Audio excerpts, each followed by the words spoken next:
Allô tout le monde, alors je vais vous faire la fameuse vidéo. Oui, du coup, ça peut mes cheveux. Je vais vous faire la fameuse vidéo que je vous avais promis depuis longtemps. Les mots anglais, les mots anglophones qui sont, enfin les mots anglais qui sont utilisés dans le jargon des cheveux. Enfin, les traduire en français pour vous autres, parce que il faut savoir avoir des vidéos, enfin, là-dedans. Souvent, les gens viennent avec des termes anglais et vous les balancent comme ça, et vous êtes francophone, et de quoi tu parles. Et même, en fait, en tant que francophone, c'est pour ça que j'avais fait cette chaîne, c'est que je me suis dit qu'il est important que les gens puissent se retrouver pour parler des sujets qu'ils aiment en français. Parce que je pense que l'anglais commence à prendre de l'ampleur. C'est bien d'utiliser à son avantage, mais c'est bien aussi de le faire pour ça, pour les autres. Le Big Shop. Big Shop signifie, c'est pas dans la chanson Chop Mamoni de l'école des Piscois. Chop Mamoni. Non. C'est plus, enfin chopper, donc vous avez compris, c'est couper, plus manger. Donc le Big Shop, c'est, je prends ceci et je chope. C'est littéralement ça. C'est à la base, le Big Shop, c'est tu coupes tes cheveux, tu te fais le covo du bemba. Vous voyez les punitions que les gens faisaient à l'époque à leurs enfants. Et merci mes parents, ça leur a jamais traversé l'esprit. Enfin, ça a traversé l'esprit, mais non, jamais mis ça en action. C'est tu coupes. C'est ça le Big Shop. Transition, la transition. Comme vous avez pu le comprendre, c'est le passage, c'est lorsqu'on passe de larve à papillon, ou plutôt dans ce cas, de passer de cheveux défrisés ou endommagés ou colorés, ou juste qui ont eu un excès de chaleur, à des cheveux plus forts et plus simples. Cela prend du temps et c'est ce que j'ai fait. Pour plus vous parler de mon historique capillaire, j'ai fait une vidéo dessus dans les 10 questions, enfin dans le Natural Hair Tag, qui est le tag des cheveux naturels. Qu'est-ce qu'un pré-pou? Pré-pou, c'est pré-pou. C'est pas pré-caca, parce que pou aussi, bon, c'est quoi, pou-pou. Et c'est pas pré-caca, c'est pré-shampoing, le pou de shampoing. Ce serait, disons, pour certaines personnes, je sais, qui mettent leur masque avant de faire un shampoing, qui mettent un conditionneur qui est un soin. Voilà. Les soins rinçants avant le shampoing, ou alors un masque à l'huile avant le shampoing, un bain d'huile. Personnellement, c'est ce que moi je fais, je fais un bain d'huile avant de faire mon shampoing. Je le fais moins en été parce que mes cheveux sont assez gras tout l'été, mais je le fais quand même l'hiver parce que en fait il fait froid, le shampoing ça sèche, et donc l'huile me permet de me dire bon voilà. J'utilise aussi ce moment pour démêler souvent les cheveux. Souvent, si je démêle les cheveux. Le co-wash, ce n'est pas le car-wash, c'est le co-wash, ce qui signifie que tu utilises un après-shampoing qui est censé avoir des propriétés nettoyantes mais tout aussi nourrissantes. Donc c'est un shampoing qui rencontre un après-shampoing qui font aller, littéralement. À l'époque, donc il y a 5 ans, littéralement, les gens utilisaient l'après-shampoing de base qui est rempli de dimenticone et d'un tas de silicone. Ces personnes, après aussi ça dépend, c'est pour ça que ça dépend de ton type de cheveux. Ça va fonctionner pour elle, de faire un co-wash avec juste l'après-shampoing. Moi si je faisais ça, j'allais avoir le crème toujours blanc et sale, par exemple. C'est pour ça que je veux dire que ça dépend des gens. Si vous voulez faire du co-wash, je vous conseille d'utiliser des produits maintenant co-wash qui ont les propriétés nettoyantes et nourrissantes. Si vous voulez quand même utiliser l'après-shampoing pas cher pour co-washer, faites-le. Ma soeur le fait, ça fonctionne pour ses cheveux, elle n'a pas du tout les cheveux sales. Moi je le ferais, mes cheveux seraient sales parce que j'ai déjà essayé. Donc je sais, genre, c'est ça que je dis, ça dépend des gens. Pourtant on est soeurs, même père, même mère. On a toutes les deux des résultats différents quand on fait le même, quand on utilise le même procédé. 5e mot, le Curly Girl Method. Ça, c'est vraiment pour les OG naturels. Ça, c'est pour celles qui vont vraiment savoir de quoi je parle. Curly Girl Method, c'était toute une liste de choses à faire pour les cheveux, pour les filles qui ont les cheveux bouclés et qui veulent faire pousser leurs cheveux. Donc, c'était quoi? Coage, pas de shampoing, huile, truc à la mayonnaise, bref, un tas de délires. C'est juste un de tout. Moi, sincèrement, je pense que ça dépend de ton type de cheveux. Et je pense pas que ça fonctionne autant que ça, mais et bon, chacun il sait ce qu'il veut faire. Moi je fais des trucs, il y a d'autres filles qui n'ont pas besoin de les faire et ont les cheveux plus longs que moi. Je fais des trucs, les personnes qui les font ont toujours les cheveux courts. Ça dépend de ce que tu veux faire et du type de tes cheveux. Quel est le type de tes cheveux? Et pas le type en mode 4A, 4B, non. Quel est le type de tes cheveux? LOC, LOG, LCO. So, LOC c'est Liquid Oil Cream. LOG, Liquid Oil Grease. LCO, c'est Liquid Cream Oil, ce qui signifie liquide, huile, crème, liquide, huile, graisse, liquide, crème, huile. Ce qui serait votre eau, votre soin sans rinçage, vous voyez les crèmes qu'on avait, on utilise toujours là, des crèmes à base de pétroleum. On appelle ça en anglais du hair grease. Alors c'est très gras, et puis voilà. Et la crème, bon, vous savez, c'est pas la crème. Ce sont des techniques qui sont censées aider à garder le plus longtemps l'hydratation dans les cheveux. Je pense que j'utilise, non, pas je pense, j'utilise le LCO à peu près.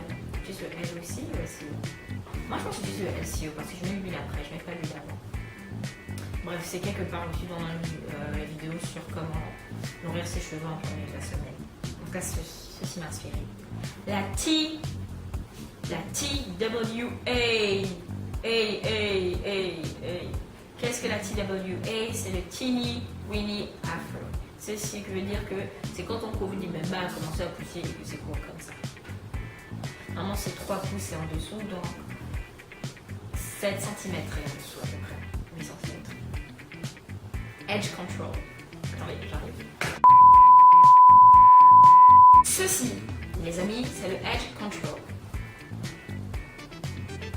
Le gel de cheveux. En fait, c'est pas pour les cheveux, c'est juste pour le devant des cheveux. Ceci aide à censé normalement tamer les frises, tamer les frisottis, rendre le cheveu de devant tout bien, tout beau, faire le baby hair, whatever. En parlant de baby hair sont les tout petits cheveux de devant qui poussent. Oh, je sais pas, tu peux compléter le baby hair, ça va repousser. Je pense que les gens appellent ça baby hair parce que c'est tout fin et ça rappelle les cheveux de bébé. Ils sont pas les cheveux de bébé. Des cheveux comme tous les autres, ils sont juste plus fins. Sealing. Quand les go disent ah, il faut pas oublier de sciller ses cheveux. Seal, c'est sceller. Ok, le scellage, technique, action de sceller.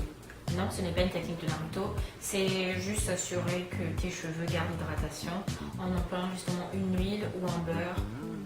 Donc de l'huile poêle, mais en forme solide. Et puis voilà, ça aide à garder l'hydratation. C'est ceux qui utilisent dans le lock method ou le LCO method. Protective styling,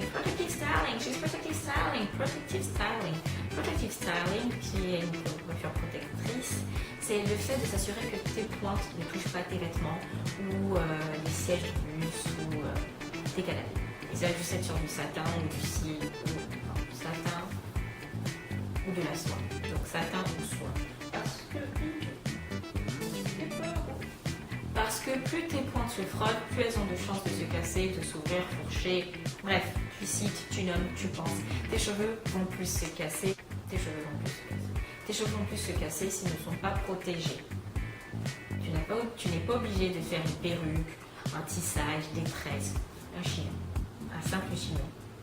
Une queue de cheval, bref, un chignon. Ça suffit largement. Half wig. Un half wig ou une demi-perruque. Ce genre de perruque, par exemple, parce que j'ai fait la mienne, j'avais une l'année dernière qui correspondait tellement à mes cheveux en wash and go. Je place ça derrière, puis laisse les cheveux devant, et puis voilà.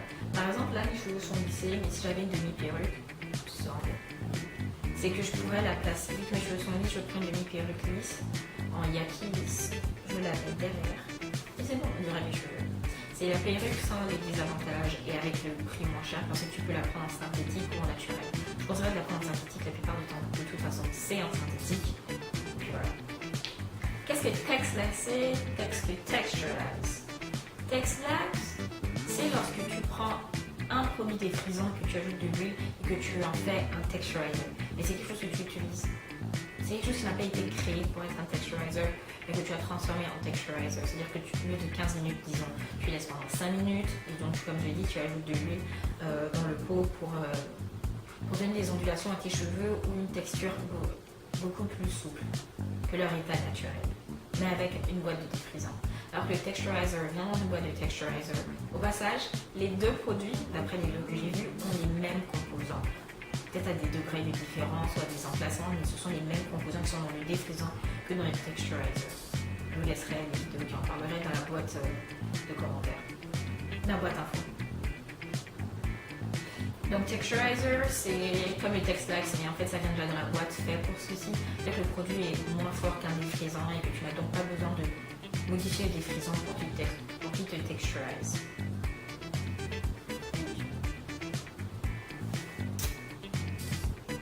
Qu'est-ce qu'un braid out, qu'est-ce qu'un twist out? Mise en pli. Braid out, twist out, ce sont des mises en pli. Braid out, c'est une mise en pli avec des tresses. Twist out, ce sont des mises en pli avec des vanilles. Updo. Quand les gens disent updo, je remarque pas beaucoup de gens emploient ce terme maintenant. Ce sont des coiffures comme, bon, ce n'était pas un updo très truqué, mais c'est quand tu fais une coiffure ici, tu laisses, ou quand les gars font leur chignon et tout. Un joli coiffure là compliquée. Bend to knot. Bend to knot, c'est le caca de poule. Caca de chien, c'est vraiment pas compliqué. Les gens en font des noms chics. Caca de poule. Voilà ce que c'est. Quand je dis que quelque chose a du slip, c'est que cela glisse sur les cheveux. Par exemple, il y a des masques que j'utilise qui ont beaucoup plus de slip que d'autres. Ou lorsque j'ai plus d'eau, il y a vraiment plus de slip. C'est-à-dire que c'est plus facile à répartir et plus facile à distribuer sur les cheveux.